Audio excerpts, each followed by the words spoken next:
CBS 6 reports news, but it's not news tailored for one person or group. It's for him, her, them, you, and me. CBS 6 News is for all. Your voice, your community. This is supposed to be a joyous day when our kids walk the stage and get their diploma. Incredibly tragic that someone decided to bring a gun to this incident and rain terror on our community. I'm tired of seeing people get shot. Is nothing sacred any longer? Is nothing sacred any longer? We've arrived in a place where this world is upside down. When do we say enough is enough? When do we say that? How many more people have to die? Our kids can't take it, our teachers can't take it, our families can't take it anymore. I beg of you to stop.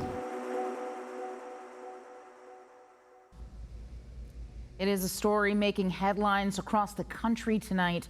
2 people killed, 10 wounded after a shooting outside of a high school graduation ceremony in Richmond. Good evening, I'm Julie Bragg. And I'm Bill Fitzgerald. We have complete coverage tonight. We have the latest details from police, and we'll tell you how local and state leaders are responding in the wake of this tragedy. We start tonight with crime insider John Burkett, who's been on scene all evening talking to his exclusive sources. John? Well, Bill, Acting Police Chief Rick Edwards telling us tonight that the detectives believe the 19-year-old suspect in Graduate who was shot to death outside the Altria Theater this afternoon did know each other. Here's video of a man's car being towed for evidence. That man was detained and questioned about the shooting, but Acting Chief Edwards telling us at a 9 p.m. news conference they do not believe the man that drove that car was involved. He was released. My crime insider sources telling me the 18-year-old victim was also related to the 36-year-old man shot and killed and may even have ties to the 9-year-old girl that police say was hit by a car outside the theater in the chaos to escape the shots being fired. In all, 12 people injured, 7 by gunfire, 2 of those dead. Right now, the lone suspect has been charged, according to the acting chief, with 2 counts of murder, and other charges are pending. RPD Major Crimes in the early stages of the investigation. Of course, the campus, the VCU campus, has a large number of surveillance cameras. My sources telling me detectives will be reviewing evidence, especially from that corner of Laurel and Main Street, right outside the Altria Theater. That is where the incident took place, and that is where my colleague Maggie Marshall picks up coverage. She has been there outside the theater this afternoon.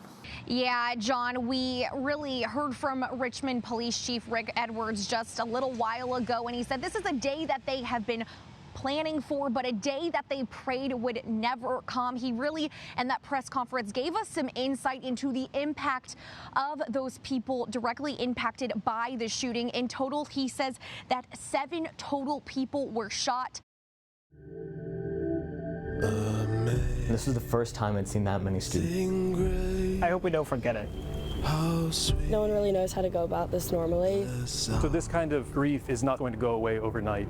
For hours, we had to process a crime scene. Chris got up. He was like, "You guys are always messing with me." To let people know what we knew. I couldn't believe it was my son. To let them know that their young people are okay. He said some people was picking on him. He didn't know how to handle it. We just received information the suspect is in custody. Just need a moment to thank God. I'm sorry on his behalf. Our hearts are still grieving. It's very emotional. It's going to take a community to heal. The families will never get over this. I see. 1 year ago today, 3 University of Virginia football players were killed in a mass shooting on the Charlottesville campus. Good evening and welcome to CBS 6 News at 6. I'm Janine Samuels.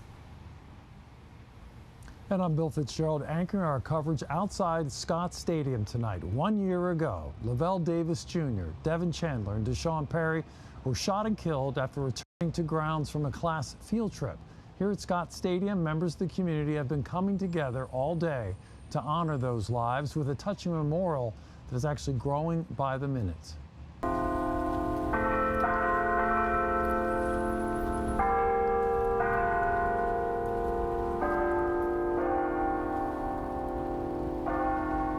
shortly before 1 this afternoon, hundreds gathered outside the university chapel near the famous rotunda. The bells first rang a verse from the hymn Amazing Grace, then tolled 3 times in memory of the players who were killed. Several family members and teammates of the victims could be seen entering the chapel before the music began. Later, Mike Hollins, the UVA running back who survived that shooting, emerged from the building and embraced a group of loved ones. We also heard from one victim's mother today. Melissa Hippolyte joins us now live right by the rotunda. What happened in the hours leading up to Ivo Otieno's death? Mental illness should not be your ticket to death. All systems failed him. So many different voices need to be brought into the conversation. We have investigated. He shouldn't be on that floor. The family and the community deserves answers. The footage should tell us a lot of what we need to know. You see our reporters reaching out to their sources, bringing in other elements, but there's so much more to this story. We need to find the answers. The sheriff's deputies involved in the incident were in court today on second-degree murder charges. We start our team coverage with senior reporter Wayne Koval to break down what happened inside the courtroom today and the evidence being considered. Some of the details Wayne learned you might find disturbing. Wayne? Well, Bill, as family members of the jail, deputies walked out of Dinwiddie Courthouse this morning after seeing their loved ones on a courtroom video screen. 2 of those 7 deputies in jail learned that they had made bond and would be getting out from behind bars. They were inside the hospital when shots were fired. One man is in police custody after a shooting at VCU Medical Center. No patients were at risk or danger. We've cleared the scene. I'm breaking down what we know from police about what happened. And police tell us this may be the first incident of this kind within the walls of the hospital. Going in depth, we're breaking down data on shootings inside hospitals across the country. Rob Reba, I want to start with the good news this morning. We're told the scene is clear, the hospital's back open. Behind me, people going to work and some people leaving after what was probably a terrifying shift for them last night when the hospital was shut down for hours when it was on lockdown, and police were here for hours here blocking off the entrance to the North Hospital. Let's break down exactly what we know so far, and you're going to take a look at some of that video our crews captured on the scene here earlier this morning. But here's what we know. So VCU police received an emergency call about shots fired and an active threat inside the hospital just after midnight. VCU and Richmond police responded immediately to the scene and took one man into custody pretty quickly, but another was found dead in the stairwell. And we're in a neighborhood right across the tracks from Atlee High School. To put things into perspective, we're at a playground here in the neighborhood. There is a pathway that goes into this wooded area behind me. You can easily get right to the railroad tracks and then cross to go to Atlee High School. Now, Crime Insider sources are saying that the victim is a minor, someone under the age of 18. Hanover County sheriffs have not confirmed that yet at this time. But we did speak to some neighbors who said they worry that this may be a student that may have crossed over the path to go to school. I live in a townhouse right here by the railroad tracks. Susan Hart says it's normal for trains to travel past her Hanover County neighborhood, Cool Spring West. But this train, CSX number 781, prompted a 911 call just before 8 a.m. Wednesday morning. You can see some of the caution tape floating at the front of the engine. That call came from Buckingham Branch Railroad Crossing, the company advising the train at the time, saying a pedestrian had been hit and killed on the tracks.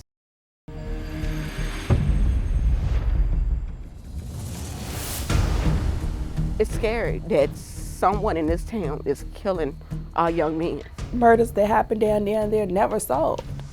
Everybody that they find down there, they find them in the woods. They're happening back to back. A lot going on in this town, but don't nobody talk about it. But what if it was your kid? What if it was your grandson? When you hear something like that in this area, you go to Nonnenberg, here. The whole case is bizarre. I mean, I don't even know where you want to start at. He got shot in the back, he got dismembered. Both arms and both legs. In a shallow grave, he had lye poured on top of him. This is probably one of the worst homicides, not just in this county, but in the state of Virginia. What in the world could you do for a person to do that to another person? 17 years old, he didn't deserve this. He was still a kid trying to find his way. Antonio Rich, his body was actually discovered by a VDOT crew working in the area. This should have not been his final resting place, on the side of the road in the bushes, like he was nothing. He was 19 years old. had been shot several times. You know, I already knew when I opened the door, knew it was them, that it was my son. El guatemalteco Rolman Valcárcel, quien fuera detenido en julio pasado por... It made headlines around the world. Desde Richmond, Virginia. Across the country. Tonight, authorities in Richmond, Virginia say it was a tip. Thwarted a planned mass shooting at Dogwood Dell's July 4th celebration. 2 days after a gunman killed 7 people and injured 48 others at a 4th of July parade outside Chicago. Where a subject who I am referring to as a hero citizen picked up the phone, overheard a conversation that there was a mass shooting being planned here at our 4th of July celebration at the Dale. Then Richmond Police Chief Gerald Smith announces his officers had prevented the same fate at Richmond's Dogwood Dell Independence Day celebration, with the arrests of non-U.S. citizens Julio Alvarado Dubon and Roman Alberto Valcárcel Ock. No, I'm innocent of everything the police accuse me of and what they say about me, because there are lies about me and of Julio. These are things that never, ever in our lives have crossed our minds to do something like this, for which we have simply tried to be here in the United States, working hard and without harming anyone. Valcárcel has waited 5 months to say those words. He's talking exclusively to CBS 6 in an attempt to fully clear his name and character. I watched it over and over again because I thought my eyes was tricking me. Michelle Simpson describes surveillance video that was recorded inside Hopewell's Harry James Elementary School. That's when I got infuriated. Footage that she says shows her 8-year-old son being assaulted by a teacher's assistant. It happened August 11th, 2022. As noted in a police incident report, the video appears to show the child backing away when Kevin Johnson strikes him with his hand on the side of his head. We're spending less time behind that desk and in this studio because our office is out here where we can hear your voice and tell your stories. Of the countless stories I covered, I couldn't forget Talisha's. Why is the community perhaps more reluctant today? People are afraid. I feel connected to these women, even though it's statues. Thank you for interviewing me. You're welcome.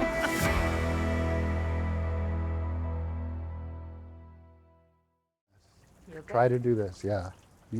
I might need your heavy-duty tissue, but I'm okay. This is a powerful moment for Sam Curtin. I'm so glad you're here. Because Sam is exactly where he wants to be. But to understand why this place is so important to him, you'll need to learn about one of the most difficult times in his life. Lake Anna is home for Sam. After all these years, managed to still keep all of my own fingers. Preparing meals pairs well with the tranquility of the lake.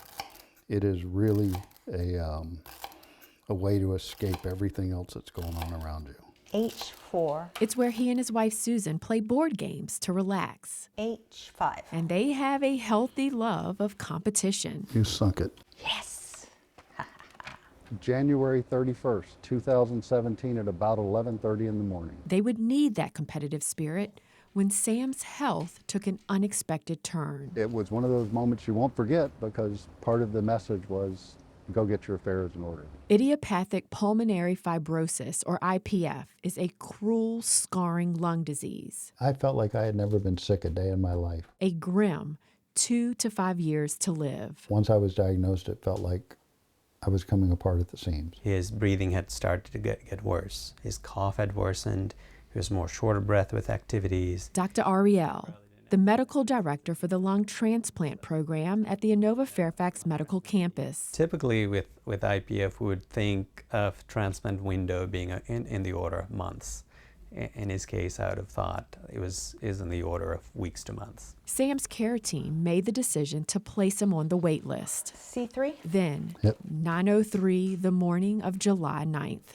I was in my office and Susan was downstairs in her office. I knew the number was from the hospital, but I wasn't expecting it was the call. The words he'd been waiting for. We got lungs for you. And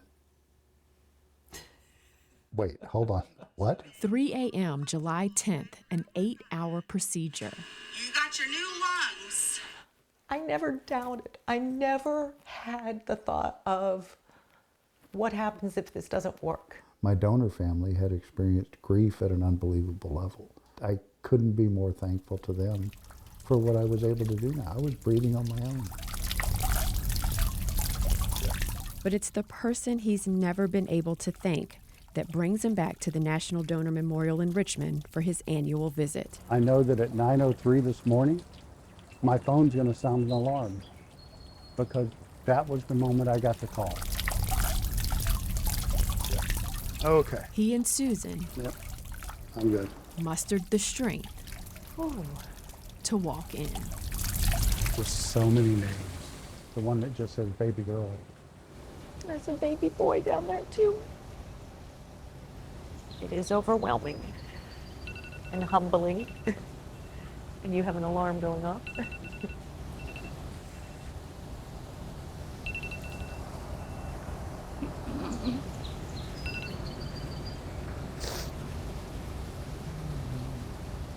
It's okay.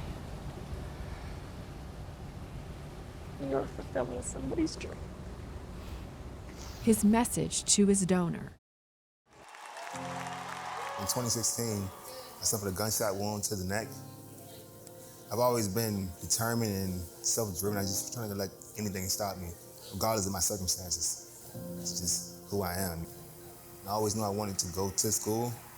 If I didn't have the support and help that I've obtained, I probably wouldn't be where I am today. Yeah, man, it's been a journey. It didn't really hit me until a few days later. The term viral gets thrown around rather easily, but in the case of Khalil Watson, the numbers bear it out. I always wanted to impact the world.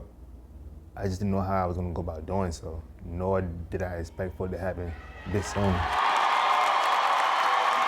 Paralyzed after a gunshot wound to the neck 7 years ago, Khalil walked across the graduation stage last month to get his degree from Reynolds Community College using an exoskeleton.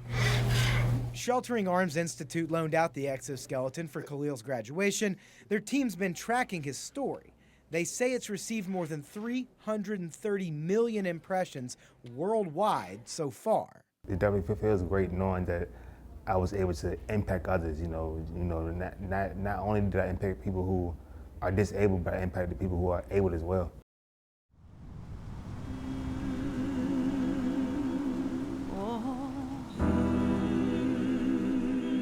It's special because this is where it all started. At Brunswick High, Kind of wonder what was the enrollment at this time, too. learning isn't just relegated to the classroom or computer. Can't imagine some of the obstacles as well as challenges that they may have faced. Dr. Ron Thornhill, principal of the school. This is the class of 64 yearbook. Believes one keepsake I'm gonna see if I can find Jones. enlightens as much as any textbook. I tell you, Greg, it's very special for me to hold it. It's like you're holding history in your hands. It's a lesson in black and white. The interesting thing that I found as I looked through this yearbook is that they did not do this to make history or to make a name for themselves, but they were doing it to make a difference. 59 years ago this month, Brunswick County was ground zero in the civil rights movement across Southside Virginia. This is not only historical, but it set a tone for not only this area, but I think for many rural areas. In 1964, Brunswick High was finally desegregated a full decade after Brown versus Board of Education, which declared state laws legalizing racial segregation in public schools were unconstitutional. I'm Florence Stith Jackson, class of 1966, Brunswick High School, Lawrenceville, Virginia. Florence Stith Jackson is one of the first students who steps forward to attend the all-white Brunswick High School. I was nervous. I was also excited. I wanted to go. The teen who grows up farming yearns for a better future. I didn't know what to expect. We couldn't ride the buses with the white children on the first year. Florence and a handful of other African American students who break the color barrier at the school are labeled the Brunswick 15. Usually you were the only black kid in the class. They face name-calling and the cold shoulder from many students, including one teen who Florence considered a friend. But then when I got to the high school, he didn't know me. And it hurt. It hurt tremendously because he wouldn't speak to me, he wouldn't recognize me, and I didn't understand. My name is Marvin Jones Sr., class of 1966, Brunswick High School. Before enrolling at Brunswick, Marvin Jones Sr. attends class at inferior schools. We did not have any indoor plumbing. We did not have any central heat. We did not have a cafeteria. We did not have a library. But improved resources are eclipsed by a wave of hate that greets Marvin from the very beginning. So I was called that N-word from the day that I began to attend Brunswick in 1964 until graduation night. I was verbally abused every day that I attended Brunswick High School. The teen, who stands 6'2" and tips the scales at 225 pounds, spends his junior and senior years alone, on the outside and in. It was very lonely at Brunswick High School. It was the loneliest 2 years I've ever spent in my life. I cried inside many days at Brunswick High School. While some of the 15 consider dropping out, Florence Stith Jackson endures the pain. Her education is paramount. Oh, I got my rhythm right away. I knew why I was there. And whether anybody wanted me there or not didn't really matter that much to me. Florence considers her 2 years at Brunswick a stepping stone and an opportunity to lead by example. I wanted to get the school integrated for the people that were going to follow behind me. My nieces, my nephews, my neighbors, my friends. I never had a pleasant day at Brunswick High School. Marvin Jones Sr. does not mince words. When I left Brunswick High School, I was a broken man. But 37 years after graduation, Marvin takes a step towards healing. I'm Paul Fleshhood, class of 66, Brunswick High School. In 2003, Marvin writes stories detailing his nightmarish experience and sends them to former classmates. This is a letter that Marvin wrote me. Paul Fleshhood was on the receiving end of one of Marvin's missives. I felt guilty, and it just wasn't right. All these years later, Paul is making amends. My daddy used to say, never kick a man when he's down. He never said what color the man should be. You just don't do that.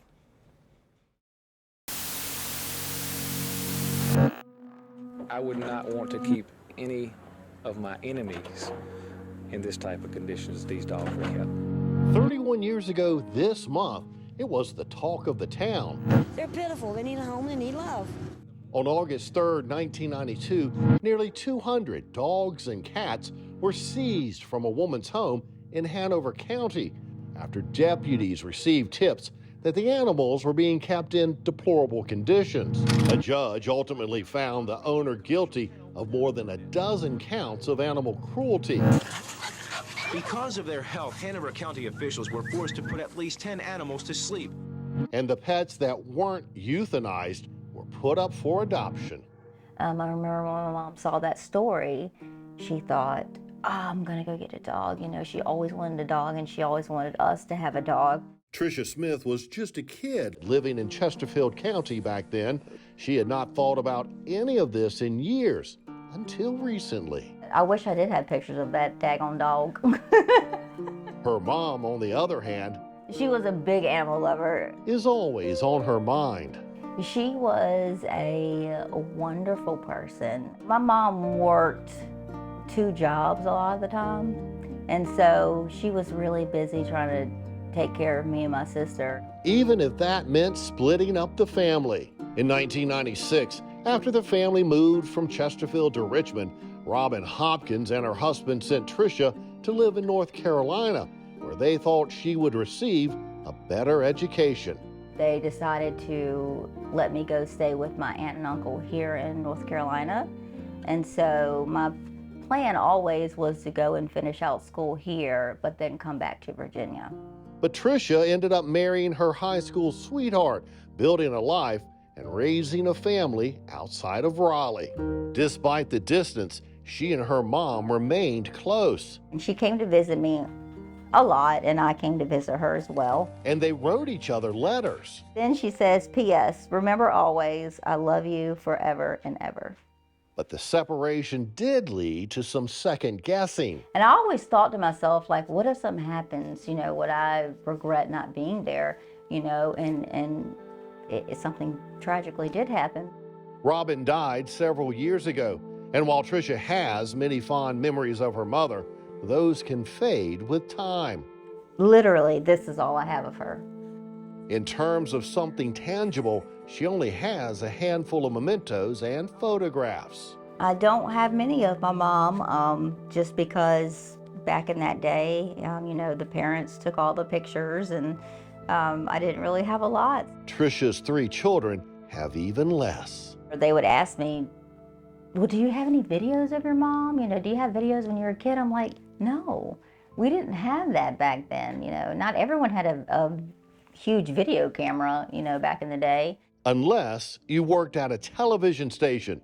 One night about 2 months ago, while she was sleeping, Tricia remembered something she had long since forgotten about. I had a dream that I saw my mom on a news station. So I called my dad and I said, wasn't Mom on TV adopting a dog once? And he was like, yeah, I think she was. And I said, well, I'm gonna reach out to the news station and see if they have that video. And my husband immediately was just like, they're not gonna have that video, it's too old. Early the next morning, on a wing and a prayer, Tricia sent an email to our newsroom. I knew deep down that it was a long shot. The CBS 6 video vault contains hundreds of old tapes and film reels. After days of looking, 2 potential tapes were identified and sent off to be digitally transferred. One of them contained a story from January 13th, 1993, about the Hanover adoption event. During the closing moments of that report, our crew spoke to a woman. She was not identified by name. We showed that clip to Tricia. These animals will now be properly cared for. Oh yeah! Oh yeah! They say a good coach can change a game. But a great coach Y'all got 5 closeouts. can change a life. Yeah! For kids like Jarvis Harris and Zyke Dickerson Brown. You understand that? Yes, sir. Rob Brandenburg is more than a mentor. Come on, come on, come on, come on. Rob is like a father figure, very funny, comedian, loves to hoop, loves to work out. If you was right there, Kyrie going to here. Having Rob, it tells me like that he really cares for me, and I have somebody by my side even if I try or if I do something that is not a good choice. Be quiet when I'm coaching you. You understand that? You're trying to be a good player and you being funny. His influence in their lives and the lives of many of these young athletes extends well beyond the court. Don't take it personal, because you're my man. But I got to coach you. You understand that? So when Rob, a former VCU standout and professional player, disappeared without a trace last October. In Henrico, police are searching for former VCU basketball player Rob Brandenburg. The uncertainty surrounding his absence was devastating. I actually broke down and cried because, like, in my family, everyone that like disappears or passes away, it triggers me. I was like praying to God that hopefully he come back and hopefully he gets stronger. 8 months later, Rob is stronger, and he's sharing his story. I want to be able to use my story to say, like, it's okay. You know, it's okay to talk about what's going on. It's okay to, you know, be weak. It's okay to struggle, like it truly is. All right, let's check back in now with Zach and the start of hurricane season at the flood wall in Richmond, and we're going to be talking hurricanes for a while. Yes, we are. It's a long season. Starts today and runs all the way till November 30th. And Richmond is not a coastal town, a good 100 miles away from the Atlantic, but history has shown that we can be impacted in a big way by both wind and particularly rain from hurricanes, tropical storms, and tropical depressions. And that rainfall and the flooding that we see here down in Richmond is the reason that we have the flood wall here in the city. And that's what's behind me here. The flood wall is a massive structure. We can look at that through the drone. We've got 19 different openings or gates, and those are designed to slide closed. They stay open most of the time, but they will slide closed when it looks like we're going to have significant flooding.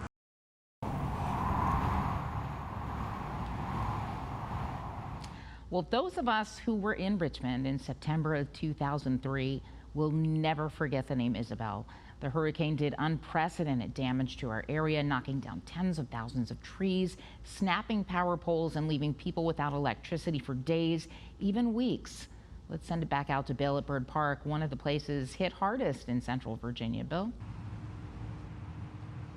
No, that's right, Julie. As you said, when it came to tree damage caused by Isabel, this is one of the areas that could have been considered kind of a ground zero. But CBS 6 didn't just have crews covering the storm here in the Richmond area.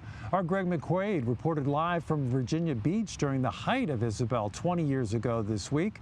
Tonight, Greg and photographer Joe Valdez introduce us to some of our other CBS 6 colleagues who covered Mother Nature's wrath on the coastline. That quiet before the storm is something I find really fascinating. Virginia Beach, a sun-drenched destination for tourists and locals alike. But in September of 2003, an unwanted guest just over the horizon was making reservations to crash into the coast. Oh, it's Hurricane Isabel. Jimmy Cox, assistant chief engineer at WTVR, and a team of journalists and photographers, including this reporter, are assigned to cover the hurricane along the Atlantic. You know, and you know the drill. They tell you when the forecast is coming this way, and we would pack up our stuff and go towards where we thought the storm was going to be.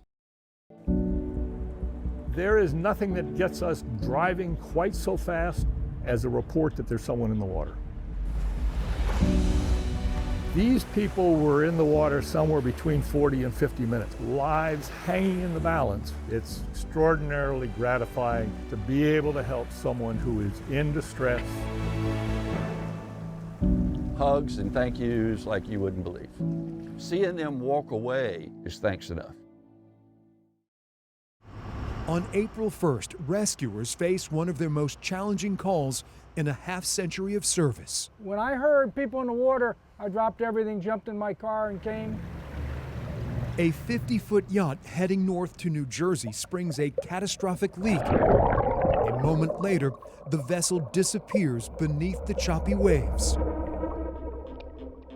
There is nothing that gets us driving quite so fast to the boat or in the boat as a report that there's someone in the water. Rescuers with Smith Point respond immediately as 8 people struggle alone with no one else in sight. The boat's on the bottom, it's still out there somewhere. The friends cling to debris and each other, desperate for help.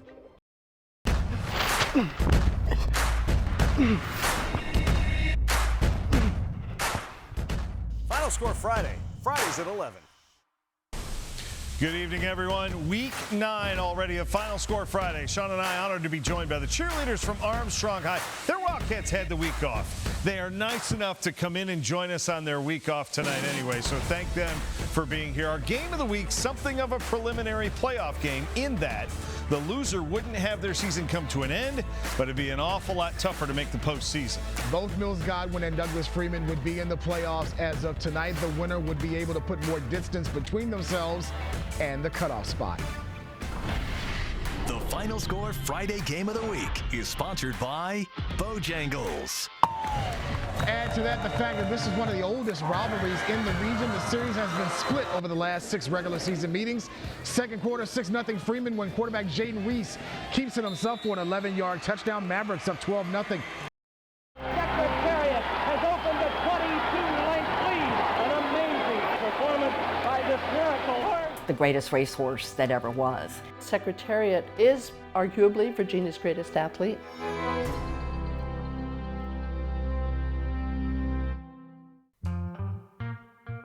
Oh, the old house, oh man, oh, it was beautiful. Snapshots of the Meadow Horse Farm remain frozen in black and white. I used to help cut grass and trim around the old house. It was beautiful. But Alvin Mines remembers the Virginia landmark. Yes, a lot of good memories. Bursting with vibrancy from an early age. You know, the white fences, you see the horse in the fold, you know, and the paddock and stuff walking all through the green grass. It was a beautiful place, yes. The man from Caroline County recalls one color standing out from the rest. When you see the sun that's bleed on it, you know, it's like a brightness, you know, like a bronze-like type, you know. On March 30th, 1970, the historic farm in Doswell was buzzing when a new addition raced into the world. We went by and seen him as a foal, you know, and how he used to run up and down in the paddock, you know. The Meadows former employee says Secretariat commanded attention from the very beginning. So, you know, I figured that, you know, it was something about him. Alvin and his many relatives who served as stablemen, farmhands, and grooms recognized his potential. He's a horse like had a mind of his own. What do you want he to do? We're spending a lot less time behind that desk and in this studio because our office is out here in the community where we can hear your voice and tell your stories.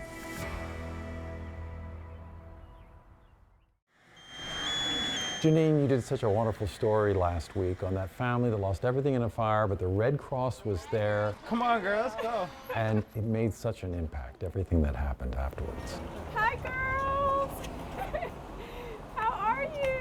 Oh, my look at these goodness. beauties. So good to see you. How at y'all smile. doing? So we have something at CBS 6 called CBS 6 Gives.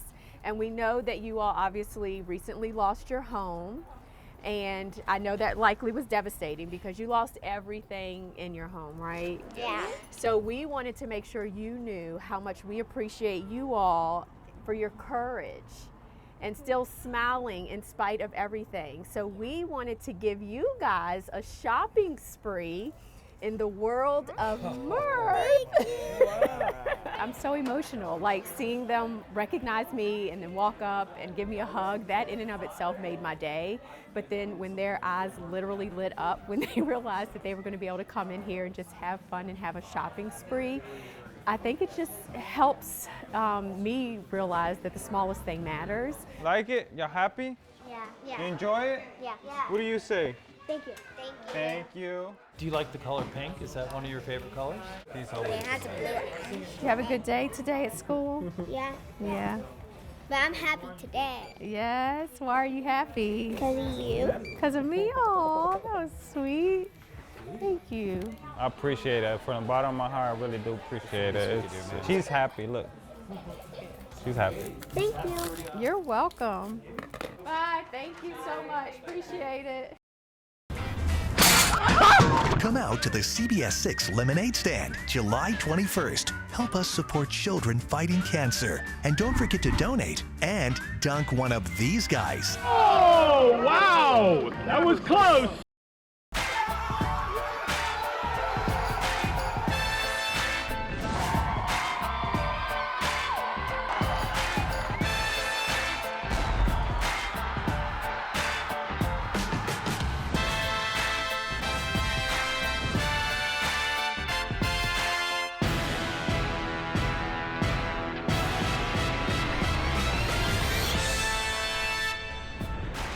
Welcome to the RVA Sports Awards, live from the Altria Theater, presented by Rosie's Gaming Emporium and Colonial Downs. Now your hosts, CBS 6 Sports Director Lane Casadante and Richmond's own Kelly Lemon.